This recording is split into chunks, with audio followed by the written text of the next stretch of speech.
Hi，我係 Alex。之後 Time 係一個賣手錶同手錶故仔嘅 channel。買手錶當然係要俾錢啦，但係聽故仔係無價嘅。你仲唔快啲 subscribe 同加入我哋嘅 Watch Club？今集嘅節目要開始啦！大家好啊，歡迎翻到嚟 Take Your Time。今日咧想同大家嚟講一個咧好大膽嘅話題，可能咧係我開台以嚟咧尺度最大嘅一集啊！今集嘅主題咧就係動偶春宮錶。嗱，今集咧我會介紹春宮錶嘅背景啦、錶款啦，以及流行喺錶圈嘅趣怪故事。如果大家有興趣嘅話咧，一定要睇到最後。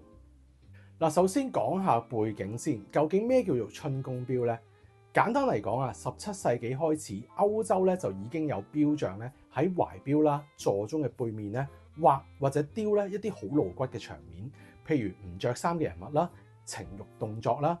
後來啊，再進一步咧加埋機械結構，就變成所謂嘅自動人偶。你可以想象咧，18世紀嘅貴族用嘅懷錶，表面好斯文，用晒enamel去畫，可能咧錶面咧係牧羊女啊、風景畫。睇落咧完全正常嘅，但係啊，只要你打開個錶蓋，入邊就會變成有甜甜嘅畫面。畫面就算啦，因為嚴格嚟講咧，其實係小動畫，因為啊啲人物係會喐嘅，非常之傳神。動偶啊係需要一個咧發條機制去推動，所以好多時咧呢啲錶亦都會配合報時機制。有啲勁啲嘅仲會有窗簾啦，而個窗簾係會自動打開。一敲鐘，畫面就會跟住震動同埋擺動。好耐以前啊，能夠買得起懷錶嘅，當然就唔會係普通人啦。所以啦，唔好以為咧呢啲係市井之徒玩嘅嘢。相反，呢啲錶咧係上流嗰班人、皇宮貴族啊、富裕商人啊，甚至教會嘅高層所擁有。只不過啊，平時咧就閂埋個蓋，半夜咧就拎住蠟燭或者咧偷偷地去廁所玩。係上流人士之間偷偷交流嘅秘密玩具。雖然啊，同你細個一樣，你鎖埋你自己喺間房入邊，其實啊，全家都知你做緊啲乜。只不過啊，佢哋唔會篤爆你。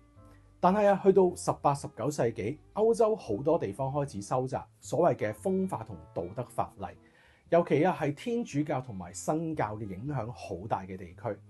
所以啊，對畫啦、雕像啦、書籍啦，或者係呢啲懷錶咧，亦都做大量嘅審查。當時教會同地方法院咧就聯手打壓呢啲甜甜錶，唔止啊唔俾你生產，如果被發現啊，仲可能會被充公啦、熔咗佢啦，或者係拉你入獄，等你以後冇得玩。咁啊，與其冇得玩啊，不如啊趁呢啲金做嘅春宮懷錶座鐘仲值錢嘅時候，不如將佢熔咗金拆件，換翻幾個錢。所以啊，你而家喺博物館見到嘅，其實咧都係少數幸存者，大部分其實咧已經喺宗教打壓同埋法律之下咧消失咗。如果你今日玩嘅古董錶、古董鐘係帶有甜甜動偶嘅話咧，其實你手上唔單止係一件黃黃地嘅玩具，而係啊一段啊差啲被歷史所抹除嘅文化史。好啦，之後咧，我哋咧就可以 fast forward 咧去70、80年代啦。當時咧機械錶界咧經歷咗石英風暴啦，所以咧過咗呢段時間之後咧，就輪到傳統品牌嘅反擊。寶珀啊喺嗰個年代咧做咗幾件好出位嘅事，其中一件咧就係佢哋決定喺隻錶嗰度咧復活春宮自動人偶，而且啊仲要用最高級嘅方式去呈現，就係三文布士啦。嗱，1988年咧。寶珀咧就先推出一隻咧超薄三文機芯，為咧後來出呢隻春宮錶咧鋪路。去到1990年代初，佢哋喺呢個基礎之上推出咗咧被好多資料稱之為世界第一隻帶自動人偶春宮場景嘅三文錶，用嘅係黃金錶殼，背面咧雕刻咗一個春宮嘅場面。重點嚟啦，呢一度咧其實係一批錶嚟嘅，咁所以咧全部都寫住 piece unique 嘅。咁啊，每隻錶一個款，場面咧係唔會重複嘅。呢啲錶咧喺90年代嘅時候咧，成交價超過幾十萬甚至過百萬港紙嘅。三文本身咧就已經好複雜啦，需要推動滑桿去驅動一套齒輪系統，去敲出唔同嘅時間，聲音咧要清脆要準確。所以啦，你而家要用一隻三問錶，再加埋活動嘅人偶咧，成件事就會好複雜。因為啦，如果設計得唔好咧，個音取咧唔夠力咧，啲聲唔好聽，又或者啦個動畫卡卡地就唔夠質感。所以寶珀嘅做法咧，就係將自動人偶同埋三問部分咧，用精細嘅齒輪系統分開處理，確保啦音色靚得嚟咧，個春宮畫面唔會打柴。變相咧就係將呢一件玩具拉翻去一個高度複雜功能嘅程度。嗱，你以為咁玩就已經好犀利咩？唔係啊，寶珀仲要玩啲再癲啲嘅嘢。寶珀當時咧可以做非常高程度嘅客製嘅錶，所以咧就製作嘅時候咧，客人係可以指定嗰隻錶嘅畫面有幾多個人物，指定動作、節奏，再配合埋報時嘅方式。咁啊，據說咧有個客人咧真係要求咧雕刻類似自己個樣咧喺個錶背嗰度，即係變相啦將隻錶咧變成一件咧好私人嘅自畫像。咁啊，我上網咧就揾咗一個咧流傳喺錶圈入邊嘅故事，就話咧有一位收藏家，佢咧就買咗一隻寶珀嘅三問春宮錶咧，就俾人偷咗。警方之後咧就喺賊人嘅行李入邊咧就揾翻一批錶啦。問題嚟啦，咁多隻錶點樣證明嗰隻錶係你嘅咧？咁啊，嗰個咧收藏家就好淡定咁同警方講：嗱，你反開隻錶去睇一睇就知㗎啦。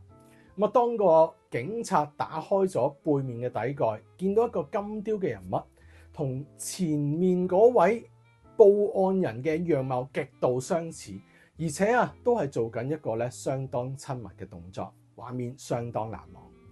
所以呢個收藏家就話啦：係啊，隻錶我㗎，呢個場景就係當年我訂製㗎啦。咁啊，靠呢一個咧超級尷尬又獨特嘅方法咧，最後成功證明隻錶係佢私人訂製嘅，亦都順利攞得翻。咁啊，真係咧黐線過梵高啲自畫像㗎。咁啊，最後咧，我想問大家咧幾個問題嘅。第一咧就係，如果你有錢嘅話，你會唔會想製作一隻甜甜錶咧？咁啊，第二啦，如果客製化你呢隻錶，你會唔會將你個樣畫上去咧？不妨咧喺留言區嗰度咧留低你嘅意見。好啦，咁啊，今集咧就嚟到呢度啦。呢度係 HK Take Your Time，我係 Alex。如果大家咧想揾甜甜錶，其實咧都係揾得到嘅。所以啊，記得咧買錶揾錶，記買手錶，記得揾我。咁我哋咧下集再講，拜拜。你哋有冇聽過時光里程啊？